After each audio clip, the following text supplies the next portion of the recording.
Good afternoon. I know we still have some people joining us, but I'm going to go ahead and get us started because we've just got so much wonderful information to share with everyone today. So good afternoon, everyone. I'm L.A. Allen with the Nature Conservancy in Georgia, and I'd like to welcome you all to this afternoon's State of the Conservancy event. Today, we will hear updates from Board Chair Mary Beth Jordan, Executive Director Darren Davis, and other senior staff on how the Conservancy has leveraged its strengths to realize significant conservation achievements while navigating the challenges presented by the COVID-19 pandemic.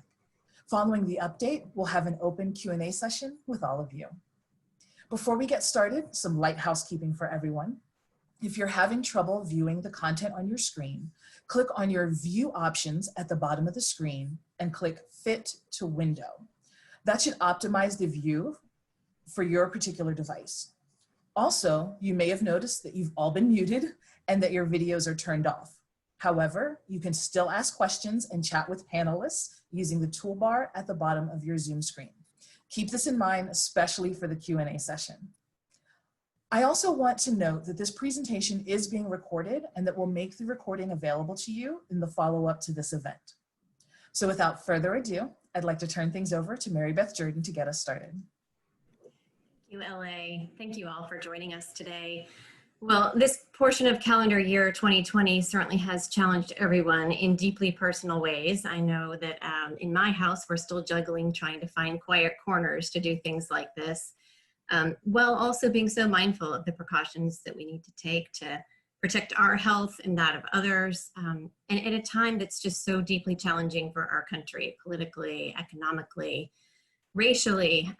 So given that backdrop, we appreciate the support of our donors and partners all the more, particularly during this difficult time.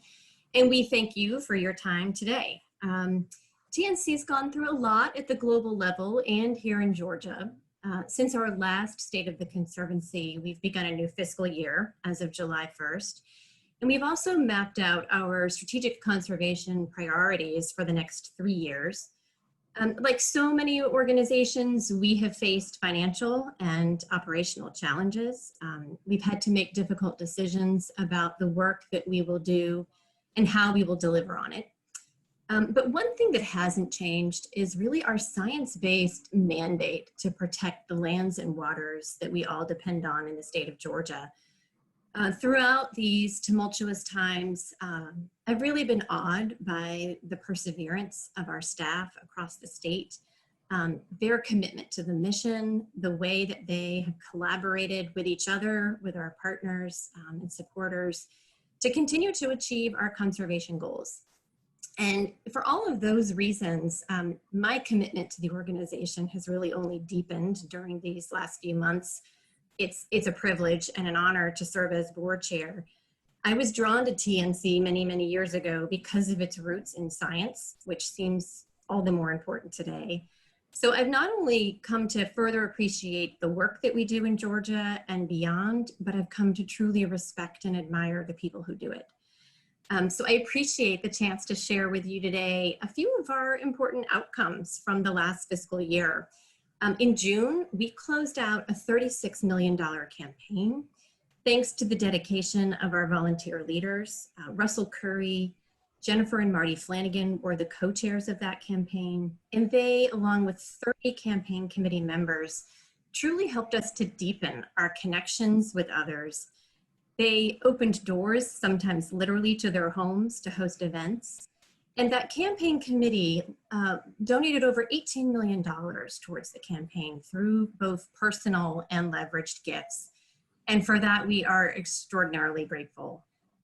On to some conservation outcomes. Our freshwater team reached a significant milestone in the removal and replacement of both dams and culverts that often inhibit the passage of fish and destroy habitat, as well as sometimes pose safety hazards for all of us. We partnered with others to remove a dam on a TNC-owned property along the Chattahoochee Fall Line. And up at Mill Creek, which is one of Georgia's conservation priority areas, we replaced culverts that had deposited harmful sediment in streams there. The Georgia aquatic connectivity team is led by TNC's Sarah Gottlieb. And that team published an important tool for private landowners. It turns out that many of these dams sit on private lands, and this tool will give them some tips on the process for dam removal, hopefully expediting the number of dams that can be replaced or removed in the coming years. Down on the coast, we've been working with Camden County officials where we created and tested 3 online tools. These will be used not only by planners and builders and residents to help inform important decision-making related to preparedness for flooding and how to reduce the impacts of that on those communities. These coastal resilience tools really help address mitigation of climate change impacts while thinking about how do we protect people and wildlife habitat and promote economic stability. And we plan to create some similar tools for other at-risk communities over the next 3 years. TNC reached some important stewardship outcomes on the land side as well through controlled burning and the removal of invasive species while incorporating some new safety measures in the response to the pandemic. And as we reflect on the work of the last couple of years, there's a metric that really stood out to me.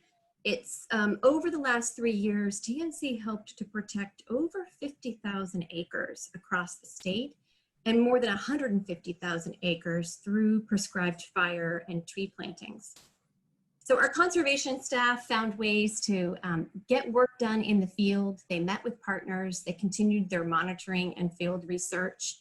And we have found new ways over the last few months to reach a broader audience through venues and means like this. We took folks on a virtual tour of Moody Forest, and we invited those who would be of interest to come and hear more about our vision for the South River Forest in partnership and in conversation with Ryan Gravel. So these are just a few of the important outcomes that I am particularly proud of. And none of this incredible work really would have been possible without the exceptional staff. Darren Davis, the executive director, has led the chapter through these challenging months with a great deal of compassion and transparency. Stacy Sinkowitz has led the development team, again, through some challenging fundraising times. They worked diligently right up until the end of our fiscal year, again, to try to close out our campaign and raise some important emergency funds. I mentioned our strategic priorities and how important that's going to be to guide the work that we have ahead of us. Dan Brown and Ann Flynn on the conservation team led the staff and trustees through a very robust strategic planning process. And I'm really pleased with the outcome of that. It gives us clear direction on the work that we've set out to do. And I would be remiss if I didn't mention other really important valued members of our senior team. Michael Riley, who leads the government relations efforts. Pam Taylor is the genius behind managing our finances. Marlena Reed brings great creativity to our marketing and communications efforts. And big thanks to LA for moderating today and for the energy that she brings to our youth engagement programs. So with that, I'm going to turn it over to Darren Davis, again, the Executive Director of TNC here in Georgia, to share a bit more about the steps that we've taken and where we're headed. Darren? Thank you, LA. Thank you, Mary Beth. Good afternoon, everybody. I really appreciate you being here this afternoon. I'm always grateful for the Nature Conservancy's supporters, but especially right now during these extraordinary times.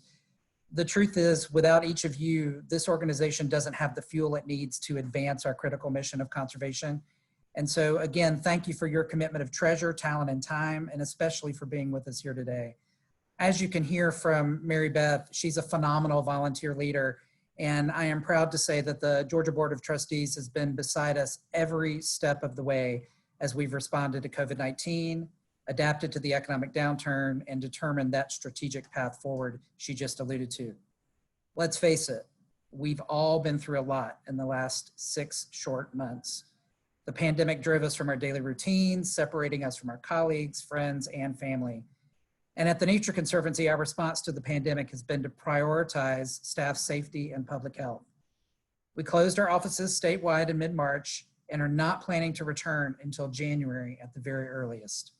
We've canceled events and significantly restricted travel and meetings.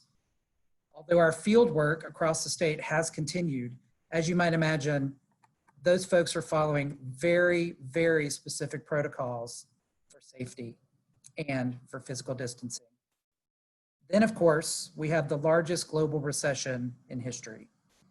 As you heard Mary Beth mention, we successfully completed our $36 million Nature Unites Us campaign in June. No small feat. And yet, as you might imagine, the vast majority of those funds were well spent realizing critical conservation outcomes laid out in our last strategic plan.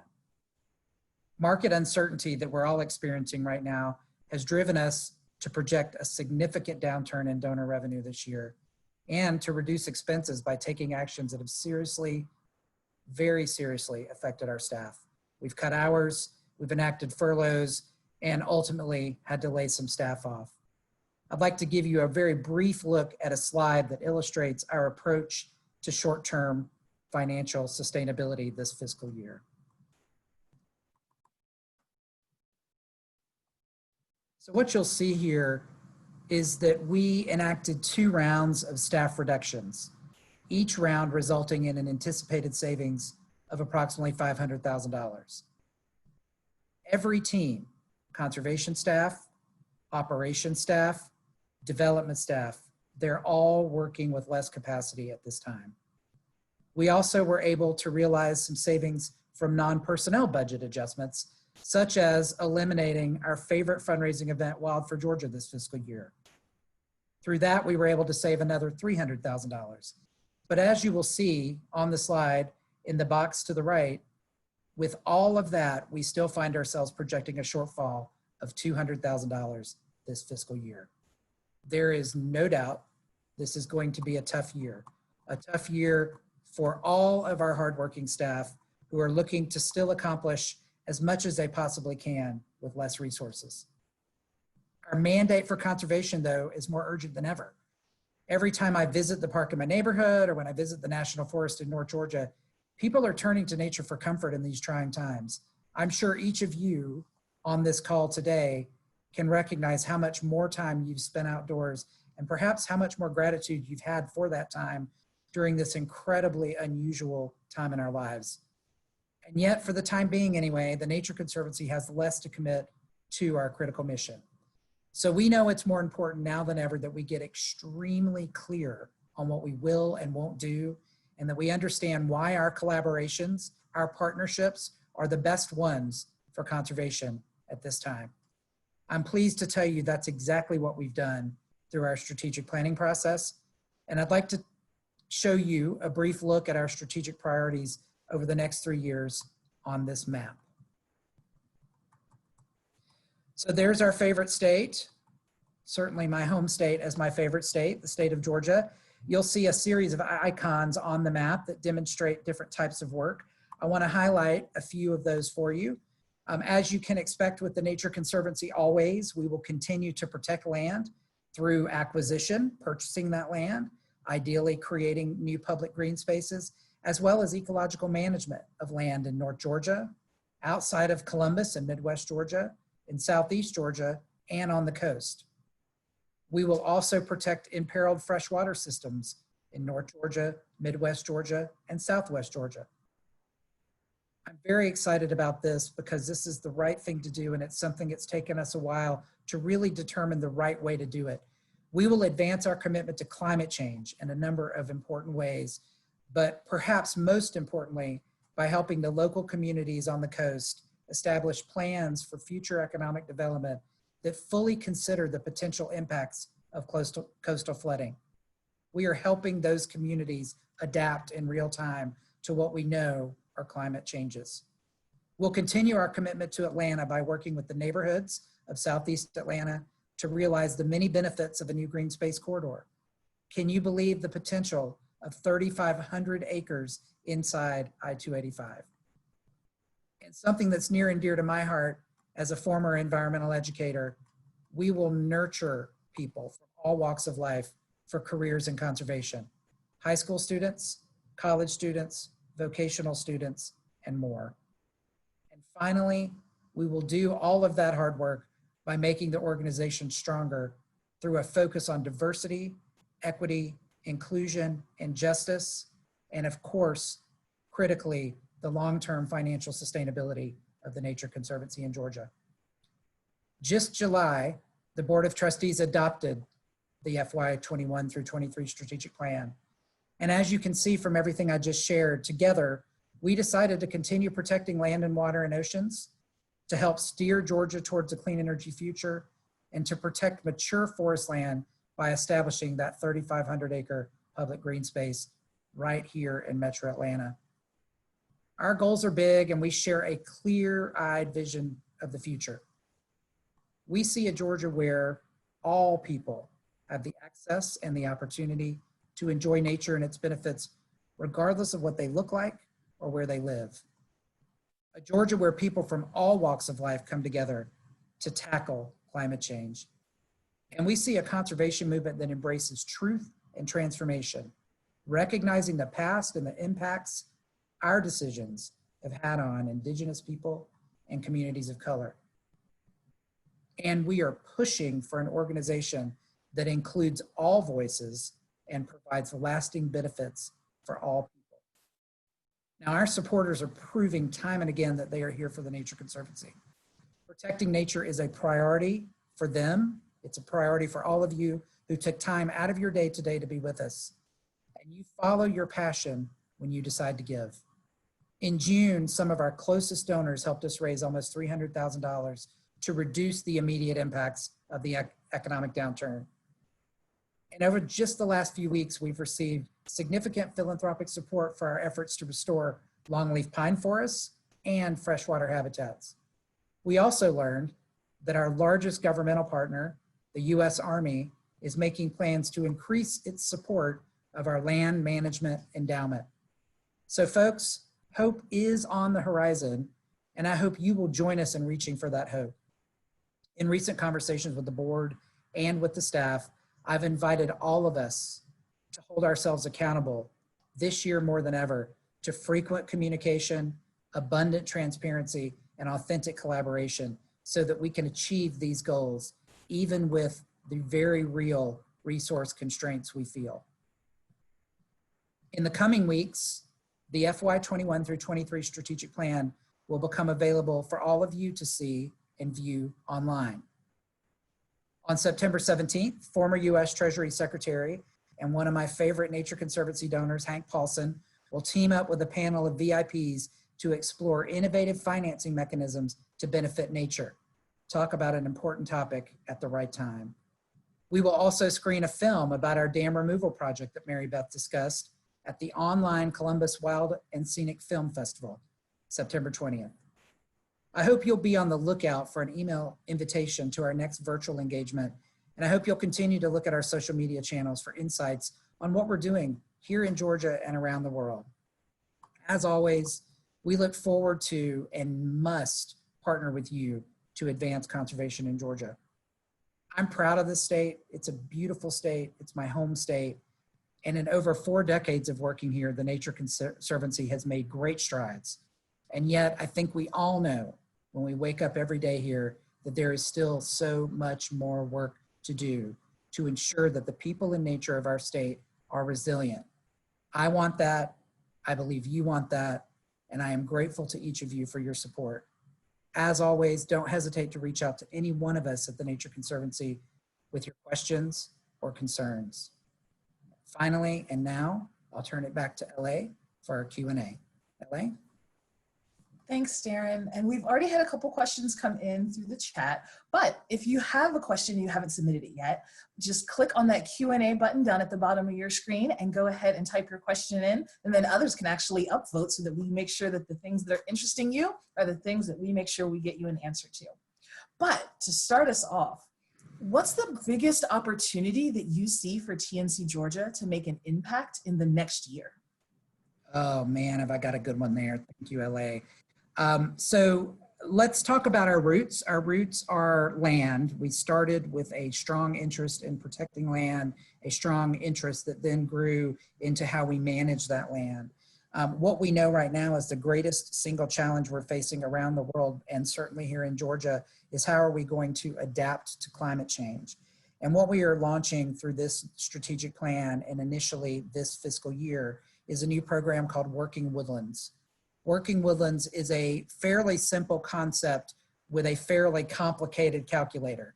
But the simple concept is this: if you are a large private landowner with a significant amount of forest that is often a combination of pine and hardwood, you can enroll that, if you have 2,000 acres or more, in a program that will, one, ask you to increase your management of that land in an ecological manner for a longer period of time before you harvest those trees. In so doing, though, what you're also doing, in addition to the biodiversity benefits, is you're creating a credit, a carbon credit that can be put onto the market and monetized, such that as a landowner, you are then being paid for keeping your trees in the ground longer. The beauty of this program is it works with the economic systems in play. It absolutely acknowledges that Georgia is one of the largest private forestry economies in our country, and it allows us to sequester carbon by keeping those trees in the ground longer, with a small amount of funding coming back to the Nature Conservancy, which can then be invested in other programs even beyond our forestry programs. So it is a win on all sides, and we are very excited to be launching that in earnest this year. Sounds very exciting. Another exciting thing on the horizon that's close and dear to my work. So what's happening with the potential land swap proposed in the South River watershed? Oh, that's a good one. So I'm going to take a deep breath as I answer that question and attempt to be more factual than I am emotional around it. But the gist is that Black Hall Studios, which is one of the film studios that's set up here in Georgia, has proposed swapping land with DeKalb County so that they can expand their filming footprint. And we, the Nature Conservancy, have taken a very public position against that idea for a couple of reasons. One, in our read, it is against the state constitution for DeKalb County to even entertain turning a public resource into a private benefit for Black Hall. Two, we are in full support of Black Hall's expansion, and we recognize that immediately adjacent to their property, currently there are other properties that would not require taking a public resource for them to expand. And three, and finally, the swap is a net loss for conservation. The land that the county would be getting as a new public resource is less diverse and provides less habitat than the land that is currently owned by the county. So later this week, the county commission is going to be voting. We will be once again sharing our public position on that through the formal channels. And as a citizen, because as I mentioned, I am very emotional about this topic, I will be marching in a protest parade later today, making it known that I, as a citizen, do not believe this is in the best interest of the people of DeKalb County. Thanks, Darren. Mm-hmm. And you know, you talk about yourself as a citizen and as a person, and I think it's very real that our staff are also people. And so, you know, as we're looking at, you said we had to do some cuts, which conservation programs really lost staff? And what will TNC no longer be able to accomplish as a result of those losses? Yeah, that's a great question. For that, I'm going to ask our Director of Conservation, Dan Ryan, to weigh in. Dan? Hey, Darren. Hey, LA. Dan Ryan here. I'm the Director of Conservation for the Georgia chapter based out of the Atlanta office. And of course, with any decision like this, there are trade-offs with what we're able to accomplish with staffing reductions. Our staff were reduced primarily along the coast and within the Altamaha River Basin.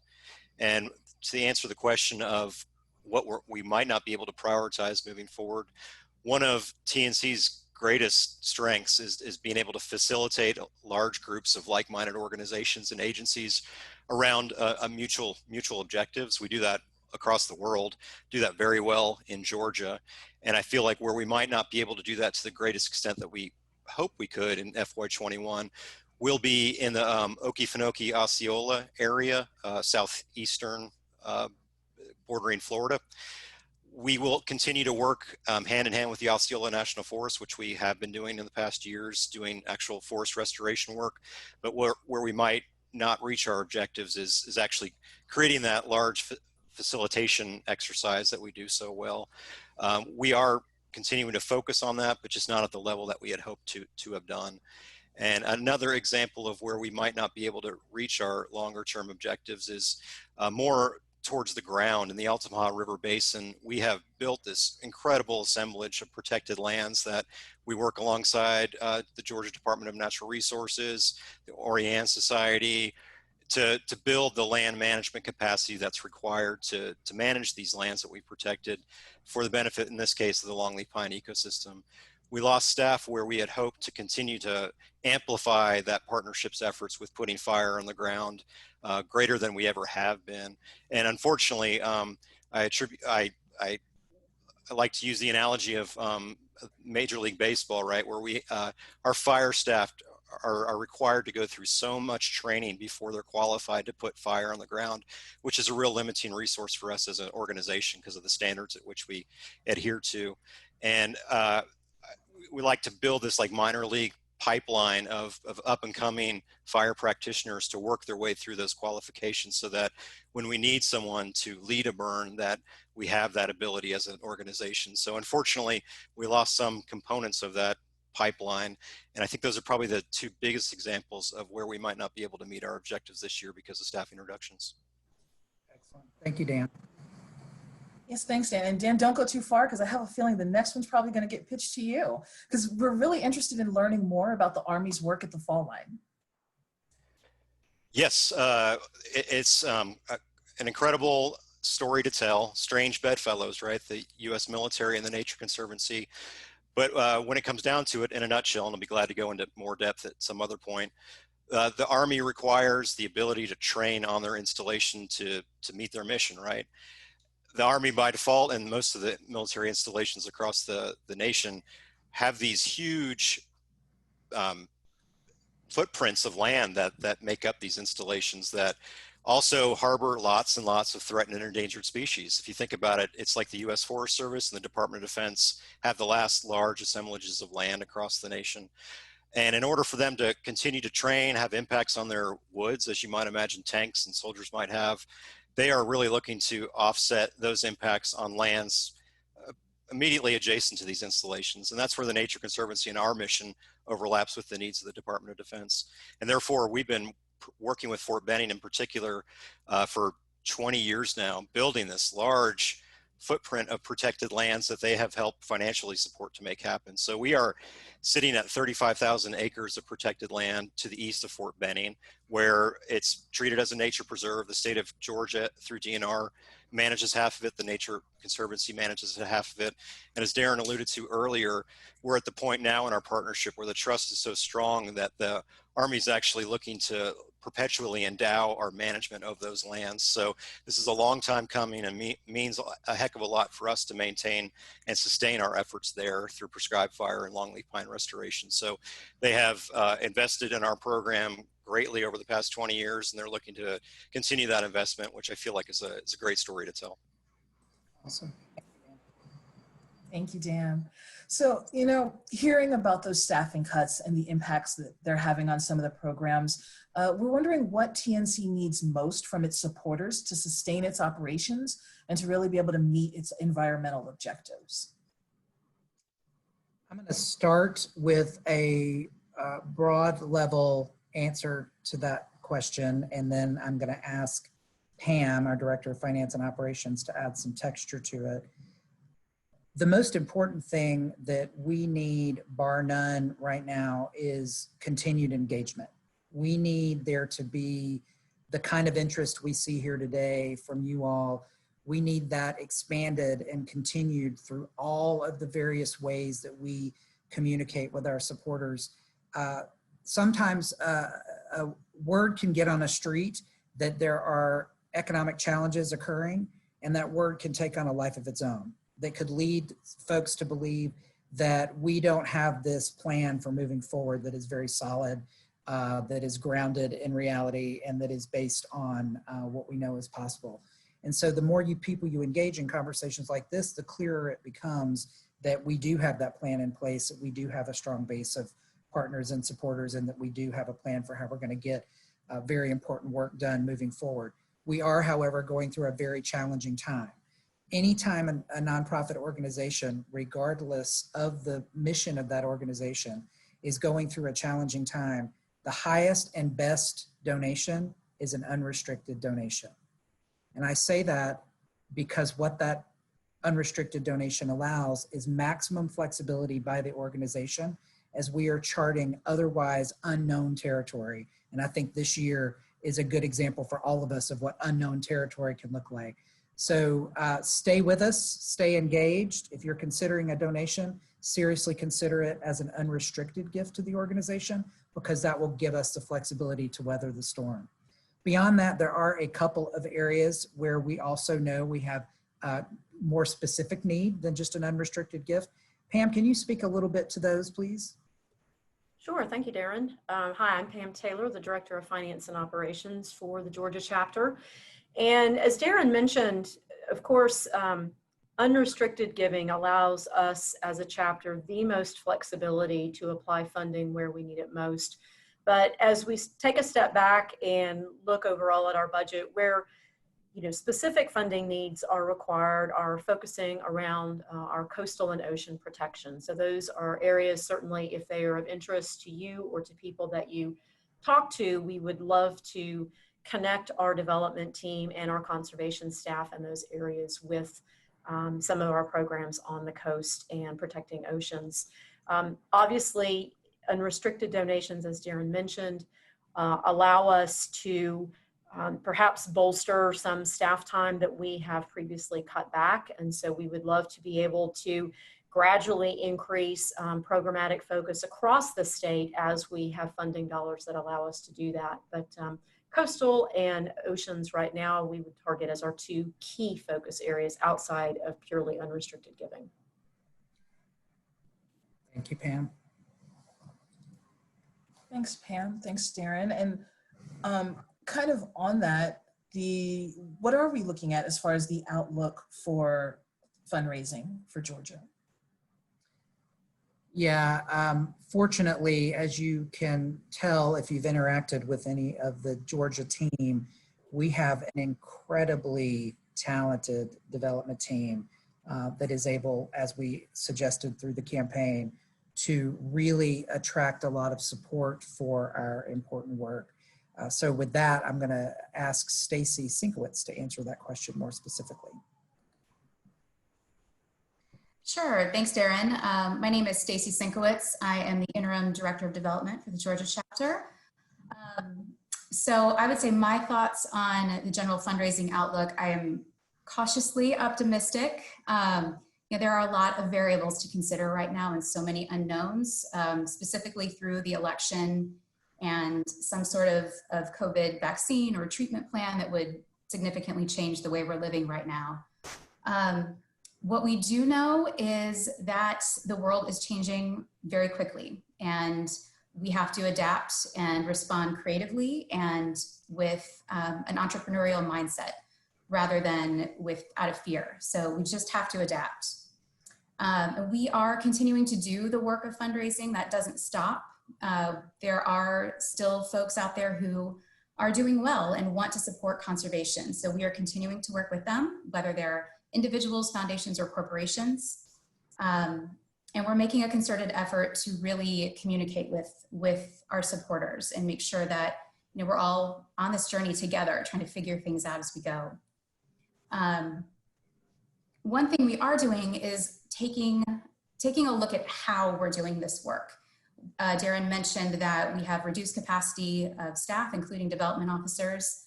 And this kind of brings up, this whole situation is brought up for me. I don't know if you all listened to the Michelle Obama podcast, but she had an interview with Conan O'Brien recently, and they had this great analogy that was in relation to marriage and children, but I think it applies really well here, about an automotive factory. As cars are coming off the line, they have a machine that's like a giant claw that comes down and grabs a car and just shakes it for hours on end. And then anything that's broken with the machine will fall out, and they have to address that and figure out how to make it stronger. And that really resonates with me on a personal level with COVID. I feel like that's done that to all of us individually, and certainly to our organization and to our fundraising practice as well. So that's kind of what's happened. We've been shaking up. Things that may not have worked as well in the past are becoming really apparent to us. And we're looking at that with a design mindset and trying to figure out a better way to go about doing this. So what we are seeing as consistently, we'll call successful, with a loose definition there. Individual giving is still with us, and nationally it is expected to continue to trend upward. So we are investing in that and really working with individual donors who have been there for us over the long term. And as one of those things that is kind of shaken out, I think for most of our organizations, is the diversity of our donor base. You know, we all, I think, have kind of tight-knit groups that are consistently there for us, and that's wonderful. And we'll continue to nurture those relationships. But it's very apparent to us that we need to grow that base of support, and it needs to represent everybody in the state of Georgia. So we're looking at that and figuring out how we can do a better job of that and really diversify our donor base. So we'll be working on that. As Darren mentioned, we did have to cancel Wild for Georgia. It just became a matter of ROI really for our team. Is that with limited capacity, is that where we need to spend our time? We have also heard nationally that event sponsorships will be trending downward too. So we didn't want to invest too much time in that effort.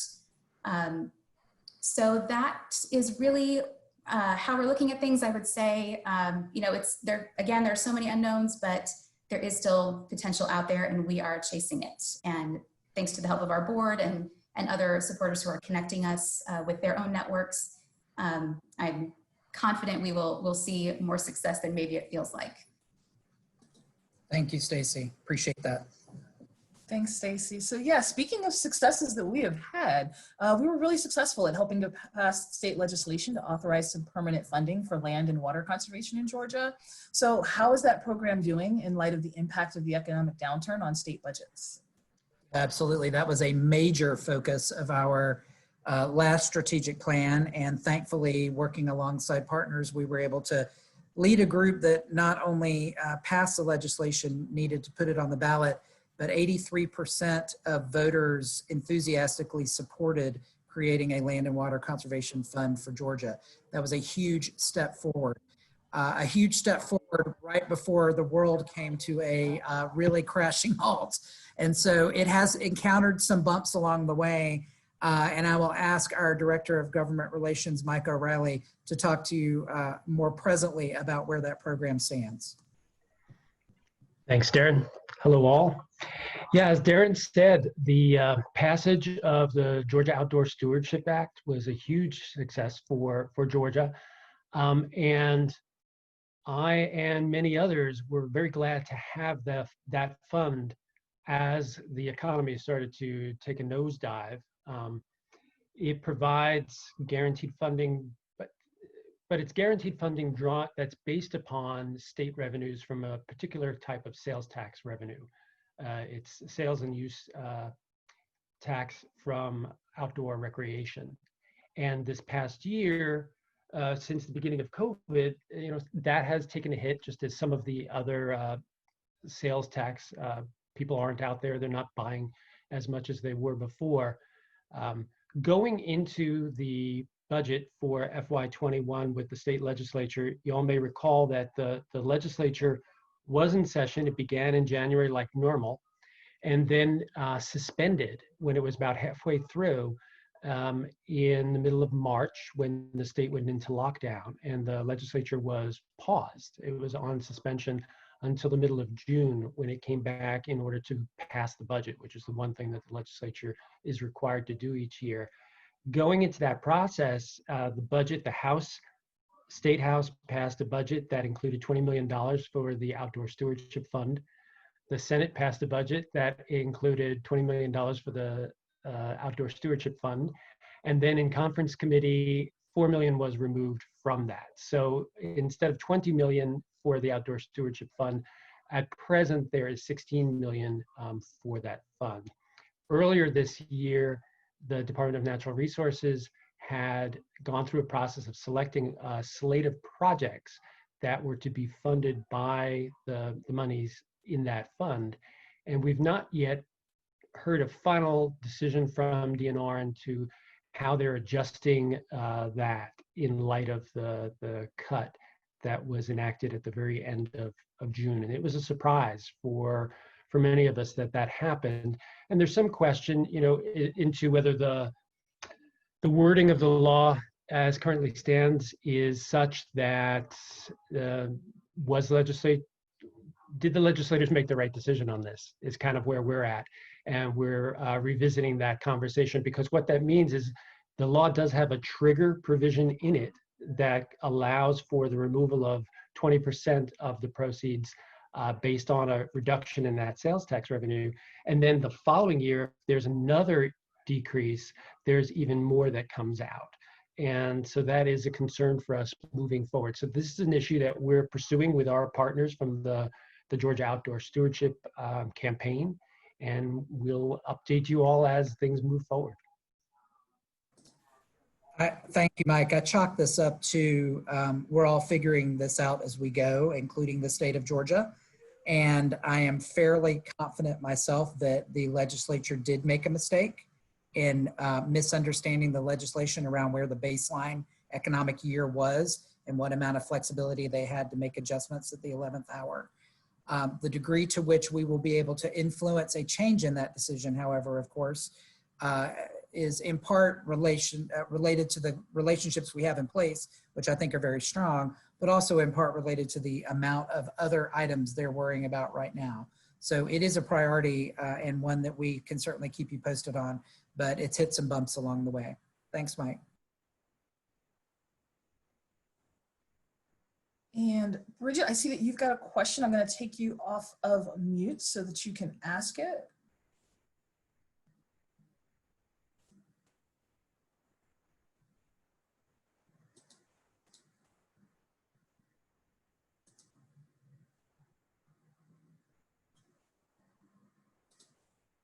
Well, you still have to unmute yourself.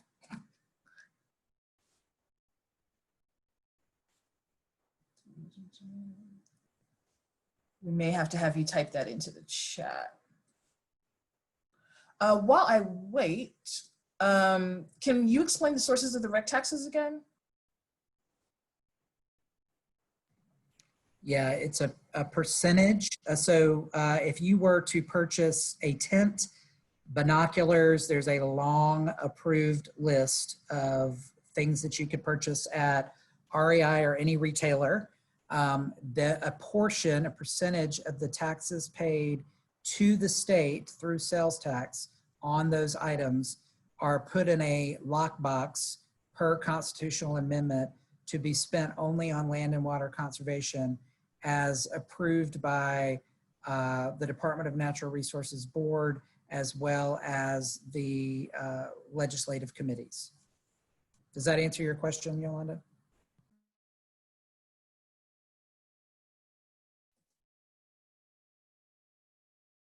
Her follow-up was that those sales seem to be off the chart. Exactly right, which gets us to this question of base year, for one, and gets us into the question of overall assumptions around how the current year is calculated. So we're choosing to chalk it up to they don't really know how to do this at the moment, and we can help them learn how to do it. That said, it has certainly been bumpy, Yolanda, so we will stay vigilant. So speaking of bumpy, given the economic downturn and TNC's commitment to climate change and urban conservation, land protection will be less of a focus moving forward, or what are we thinking? You gotta be kidding me. No, I'm sorry. I'm incredibly motivated by land protection, having just signed some paperwork today that will help permanently protect almost 11,000 acres in Camden County. We will continue very steadfastly with land protection. And on the map that I showed earlier, there are some spots on the map that have been there before where we'll continue our work. There's some spots on the map, as in Middle Georgia in the Macon area, where we'll be launching new programs. The best person to talk to you about that, of course, is our Director of Land Protection, Ann Flynn. Ann. Hi, everybody. I apologize, my internet connection's a little slow, so I'm going to stay off video. But as Darren mentioned, we'll continue our protection work in some of our traditional areas like the Chattahoochee Fall Line and the coast, but look forward to really ramping up land protection in a few new geographies. Those include a partner-driven effort that we are participating in along the Ocmulgee River. The initial focus of that effort is to expand the existing Ocmulgee Mounds Historic Park, but the longer term goal will be to create a connected corridor of protected land, similar to what we've done on the lower Altamaha, from the Macon area down to Hawkinsville. In addition, we are looking at opportunities up in Northwest Georgia, an area we call the Dug Down Corridor. This is an area dominated by timberland holdings, but also under significant development pressure. But we see opportunity there to connect the Sheffield-Paulding Wildlife Management Area in Georgia with the Talladega National Forest in Alabama. So we're looking at about a 300,000 acre corridor of ecologically diverse, land resilient to climate change that we can potentially protect and have some active projects already happening right there. And then we're also looking at using land acquisition as a tool in the South River area as we work with City of Atlanta and DeKalb County to establish a park in that area. Thank you, Ann. And I would just add, land protection is one of the most guaranteed durable strategies we have. When you buy something, it is protected forever, assuming you've done it right, which we do. And if you continue to manage it, then you're increasing its durability and resilience. It will always be a priority of this organization, and it is one over the next 3 years for us. I will also tell you that it is the single most expensive thing we do, period. And if it wasn't for those large agencies like the Army and the Department of Natural Resources, Fish and Wildlife Service, the Forest Service, who contribute federal and state funds to get it done, we would never be able to accomplish it on private dollars alone. And likewise, if it wasn't for the private donors who realize that for every dollar they donate to help protect a piece of land, they're actually leveraging $13 of federal and state money for the protection of that land, we wouldn't be able to get it done. So it truly takes a village, and that village means private donors who are willing to step up and see the durable outcomes of land protection as a priority. Thank you, Ann. Thank you, Ann. Thank you, Darren. I can probably squeeze in one more question after this one. So if you got last one, make sure you submit it. How has the board been engaged in decision-making over the past 6 months?